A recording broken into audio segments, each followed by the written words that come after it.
Welcome to week 14 of spelling. This week we're going to learn about prefixes. Prefixes are added to the beginning of base words. They change the meaning of the base words, but not how the base words are read.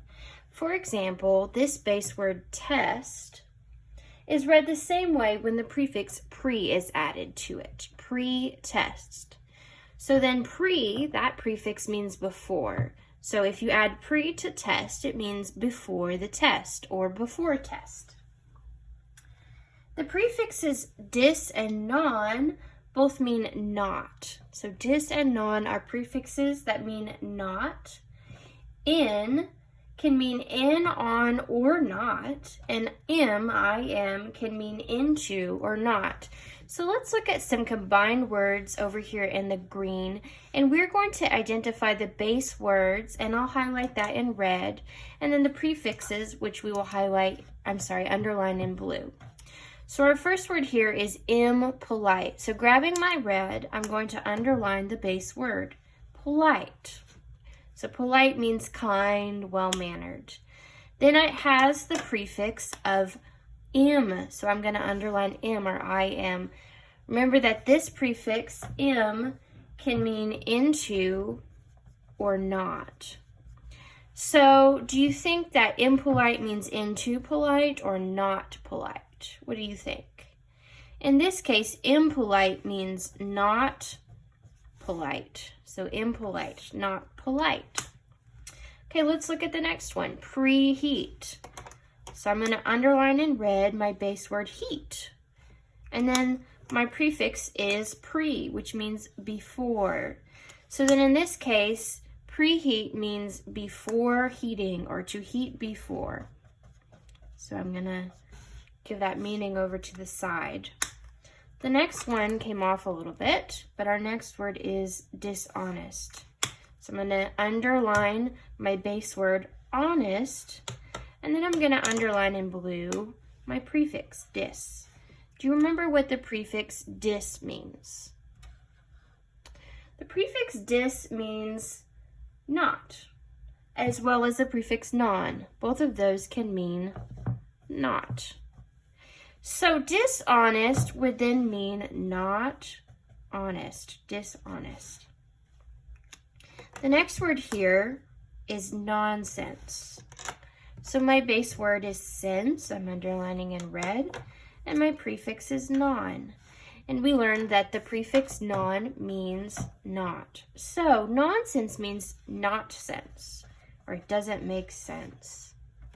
Let's look at the last one here, incorrect. So in red, I've got my base word, correct. And then in blue, I'm underlining in. And do you remember what the prefix in means? The prefix in can mean one of three things. In, on, or not. So let's look at the word incorrect. Do you think that incorrect means in the correct, on correct, or not correct? In this case, in, again, is going to mean not. For example, when I was taking my test, I got 4 questions incorrect, meaning not correct. So now we're going to use our knowledge of our prefixes and base words to look at this week's spelling list.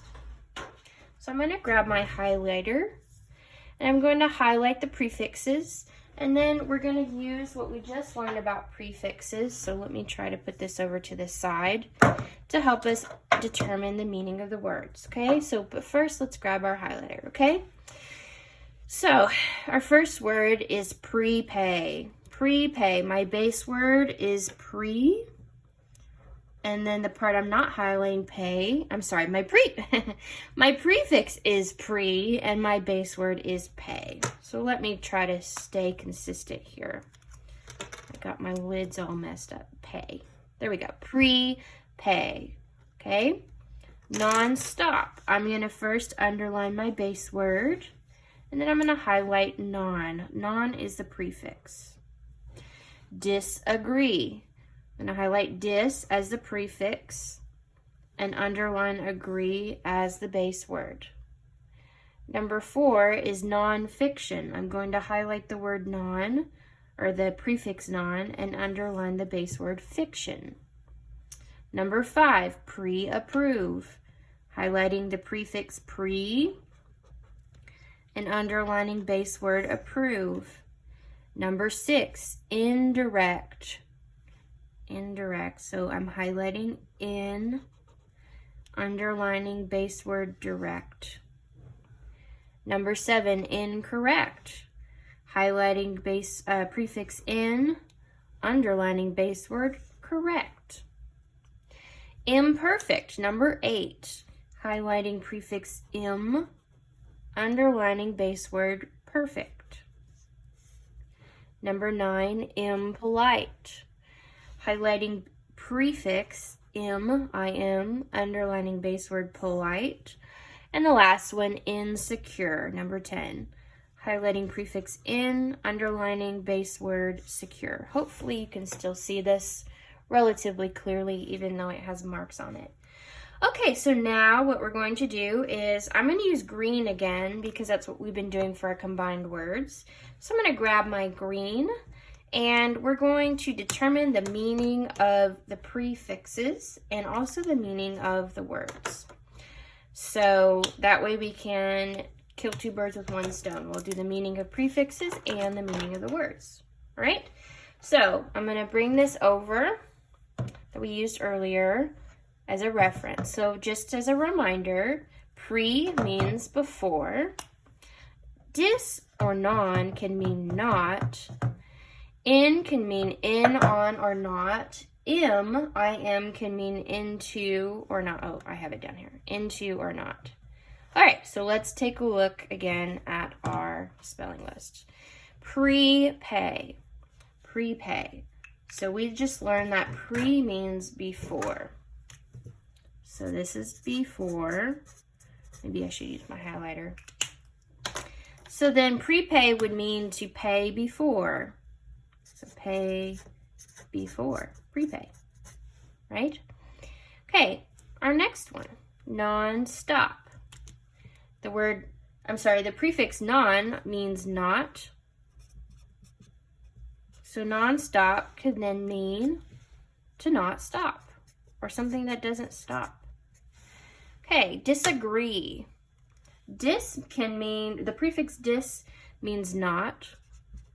So disagree means to not agree. Disagree, not agree.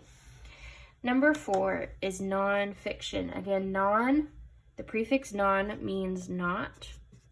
So a book that is non-fiction means it is not fiction.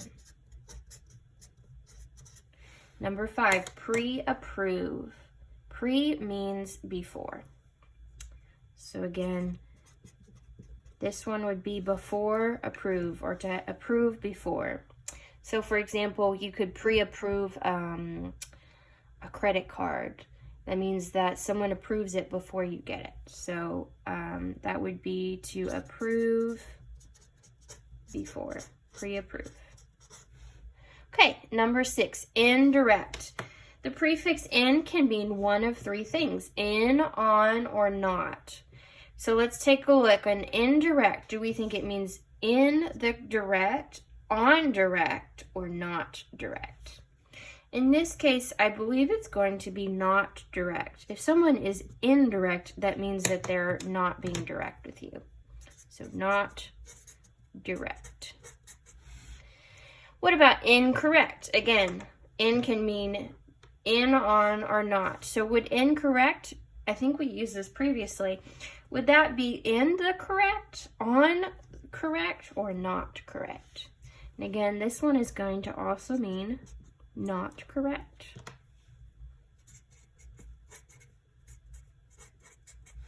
Okay, number 8, imperfect.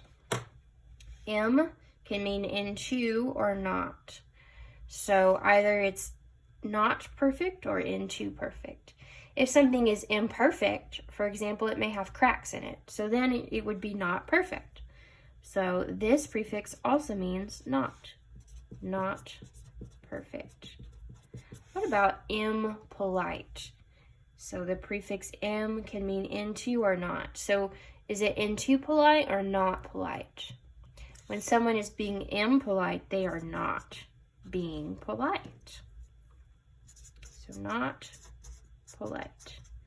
And then the last one, insecure. So in can mean in, not, or on. The prefix in, can mean in, on, or not. So either it's in the secure, on a secure, or not secure. So if you're insecure, in this case, the prefix means not. And so the meaning of the word is not secure.